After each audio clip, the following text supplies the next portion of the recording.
Hi, welcome back to Physics 210. We continue from the previous video about our example 2 for the torque. And now, under 1.2, okay, section 1.2, we also need to know there is a relationship between the torque and the angular acceleration, alpha, okay. That is in subchapter 1.1, okay. So this one is the relationship between the torque and the angular acceleration. Okay, angular acceleration. So the torque, this one, and angular acceleration, alpha, right? Alpha. Now, the relationship between them is straightforward. Okay, so we know that torque is equal to, okay, I alpha. Okay, I alpha. At the moment, you might don't know what is the I stand for, but let you have a look at this equation. Okay, this equation might look very familiar to you, right? F equal to ma. That is a Newton's second law. But what if I tell you this one is also Newton's second law? Then you will get confused. They don't look exactly like Newton's second law, except the three letters and equal sign. Okay, they're actually Newton's law. The difference is this one is for linear motion, and this one is for rotational motion. Okay, rotational motion. Okay, rotational motion. Right. So the torque replacing the force. Alpha, which is the angular acceleration, replace the linear acceleration. Okay, and then the next thing is m, which is the mass, is replaced by something else. What can you replace m with? Mass, we know, is something that cannot be changed. Okay, or sometimes we call mass had the effect of inertia. When you try to push something heavy, okay, let's say a pendulum is huge. Okay, pendulum is huge. The mass of pendulum, let's say, is a 10 kg. You want to swing the pendulum, it's not that easy, okay, compared to just a 10-gram pendulum, right? So that mass is have the effect of inertia, right? Now, this one is the same. This I here is what we call the moment of inertia. Okay, the moment of inertia. So now you know there is a relationship, okay, between the torque and also the angular acceleration. Torque is equal to I alpha. Okay, I alpha. Now, the next thing we want to look at is now 1.3. What is the I? Okay, 1.3. Now we need to look at moment of inertia. Okay, the moment of inertia. What is a moment of inertia? Moment inertia actually is the total of what we call the rotational inertia. Okay, inertia of rotation.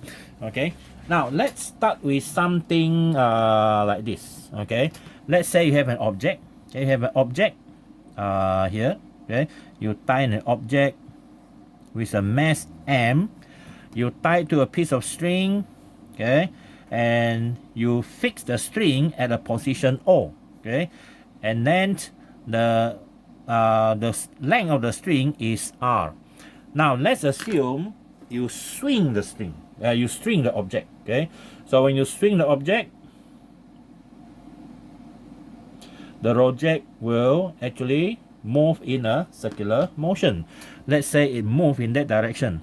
Okay, so now we know that it's moving. It's going to move in a circle. If it is, it can be able to complete the whole circle.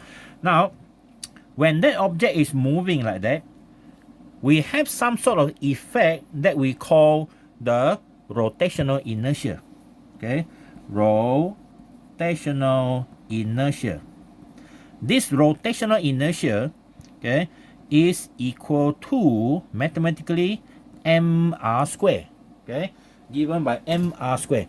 But don't forget, this mr squared is only for one particle. Okay, or one particle. All right. Now, let's have something different. Okay, let's have something different. So we're going to have a lot of particle now. Okay, a lot of particle everywhere. Okay, it's use the same radius here. Okay, same radius. So we're going to have a few here, so that there are 3 objects now, same mass m, but at different position. One is original just now. This is the original one just now, m. Okay, and this one is another one, and here has another one. Okay, this one is another one. So I have 3 objects. Okay, 3 objects, m, all because they are in the same circle, right? So the distance are the same, the same, the same. So in this case, okay, in this case we have the rotational inertia is equal to 3 objects, right? So we have mr square, mr square, mr square. So altogether 3mr square. Okay, we can actually just multiply that one by 3 because we know that mr square, they are the same. Okay, so we multiply by 3. So that is our total rotational inertia in this case. We are lucky because they are all the same distance. All right. Now let's look at something even more extreme. Okay, we look at something more extreme now from here. Okay, let's assume you have an object. You have an object in the size like that. Okay. Okay, so this is our circular object. Okay, this is a circular object. This circular object, okay, is made of one whole piece of metal, let's say. Okay, metal, one whole piece of iron. Now you know that everywhere inside that piece of metal is going to have atom or particle at different location. Some are far, some are near, some are somewhere in between. All right, so you see, and how many particles? There will be billions of particles inside there. We don't want to talk about how many particles we have. All right, so let's assume this is homogeneous, okay, and they are quite symmetrical in this sense. So let's say we have this one of the nearest one is m, okay, m1, okay, m, and then it's at a distance r1, and this one which is also m, but it is at different distance. And this one is so unlucky, it's right at the edge of the object is R3. And if we go on like that, there will be a lot of different location which actually can end up with a gigantic number. R, let's say R 5,000, and then here will be Rn.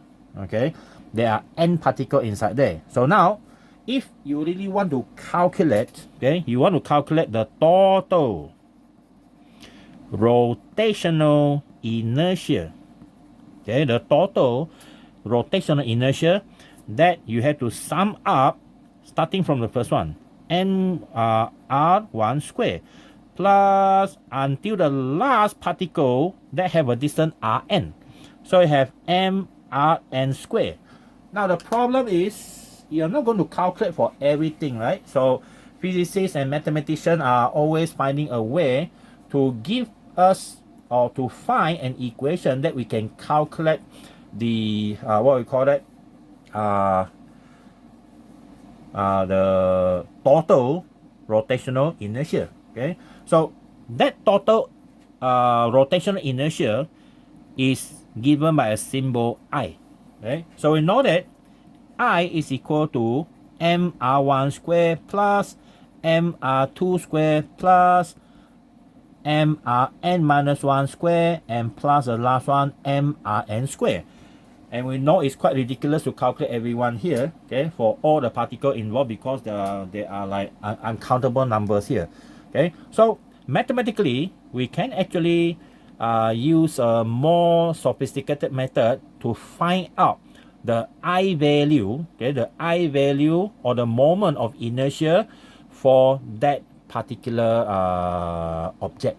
Now, in our syllabus here, okay, there are so many shape that you are going to see. Okay, so for example, this one is in your notes. Okay, I already actually submit this one or send this one to you. Now, how many do we have? We have 1, 2, 3, 4, 5, 6, 7, 8. 8 different shape. Okay, 8 different shape and geometry. Now, we start with the first one here. Okay, we start with the first one. So if you look at the first one, we have cylindrical shell. Okay, we have cylindrical shell. This cylindrical shell means inside there it is actually hollow. That means it has a wall, but it is something like a piping, right? Empty inside, and all the mass are all concentrated outside. Okay, all the mass are concentrated outside.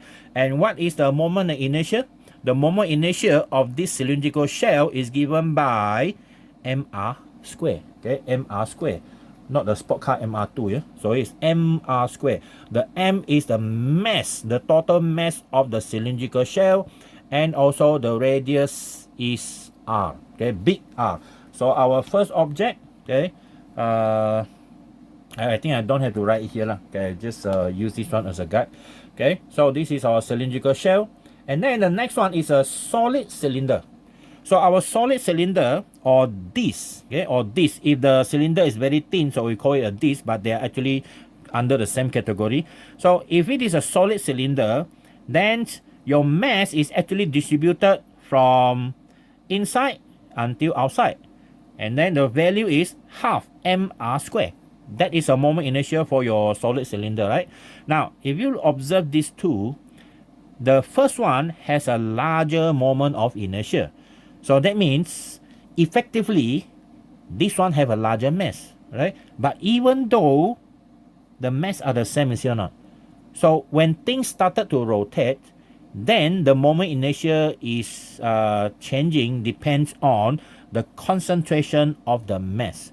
So if your inertia is like quite constant, then your object can be considered to be rotating very stable. Okay, but if your I value changes, then your object that is rotating, or your vehicle or your system that is rotating, is in big trouble, because they're going to cause imbalance. Okay, cause imbalance. All right, so that is the solid cylinder.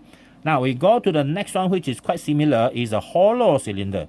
This one is shell. Shell means that it's very thin. So averagely, we can assume there's only one radius.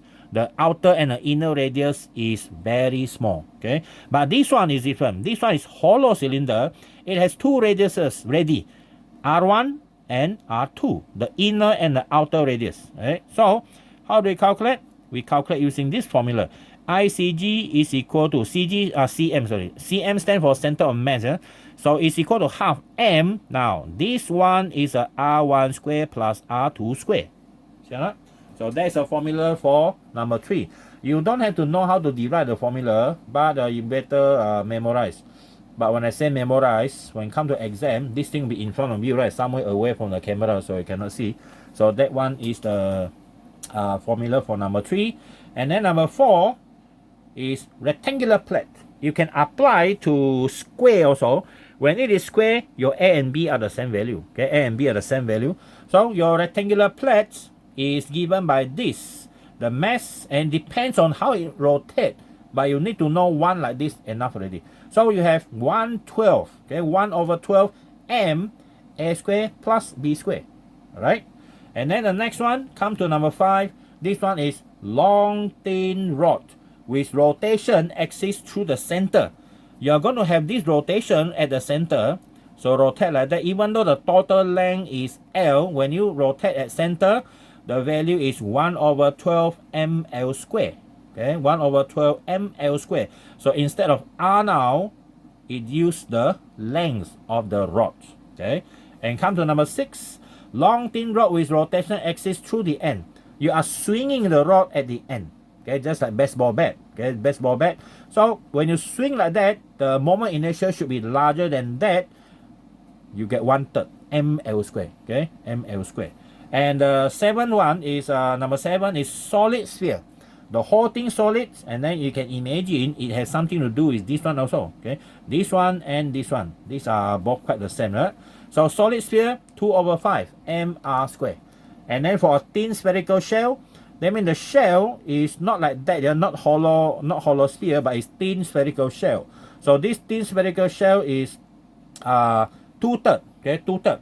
2/3 is larger than this one, so it's quite similar to the cylinder. The cylindrical shell has a larger I value compared to solid cylinder, and this one also the same. Thin spherical shell, okay, 2/3 mr squared, and this solid sphere is 2/5, okay, mr squared. All right. So that is our example of the formula used to calculate our I value, which is called the moment of inertia. So now, what is a unit for our moment of inertia? The unit for our moment of inertia, I, is actually equal to m, which is kilogram, r squared. So we have meter squared. So that is our unit for moment of inertia. All right. Okay. So that is our patch 2. Okay. So next one, we're going to look at our relationship, okay, between this torque and this one. Okay, so now we come back to this one. Torque is equal to moment inertia multiplied by I. And then if you look at this one, now it makes sense already, right? When everything become rotation, the force, linear acceleration, okay, linear inertia, okay, maybe we can call that, is actually quite analogous to this one. So torque is the effect of force. You see, inside there it contains this one. You look at the formula for the torque here, Rf. Okay, it contains F. Okay, so this one contains F. Now this one here, I, contains mass. What is the formula? mr squared. It contains mass. And then for this one, alpha, what's the relationship between alpha and A? The relationship between them is this one. So if we look at, we know that our theta is equal to, what again? Theta is equal to, sorry, not theta equal to this one, is this omega, okay, our omega. So we can use theta also if we want. So our linear displacement is equal to r multiplied by theta, right? Okay, so now when we differentiate this one, ds dt and d theta dt, we're going to get this one is linear velocity r omega. All right, and then we differentiate again one more time, dv dt is equal to r d omega dt. So now we're going to get a and r alpha. So you see, this is our relationship. So your alpha contains your a as well. All right, so that means they are actually the same. Okay, they are actually the same. All right, so that is the relationship between the torque and the moment inertia, and also the angular acceleration. Okay, the next relationship which is related to our moment inertia is our something that we call angular momentum. Okay, angular momentum. So we need to define angular momentum. So these are patch 2. Now our patch 3, okay, our angular momentum.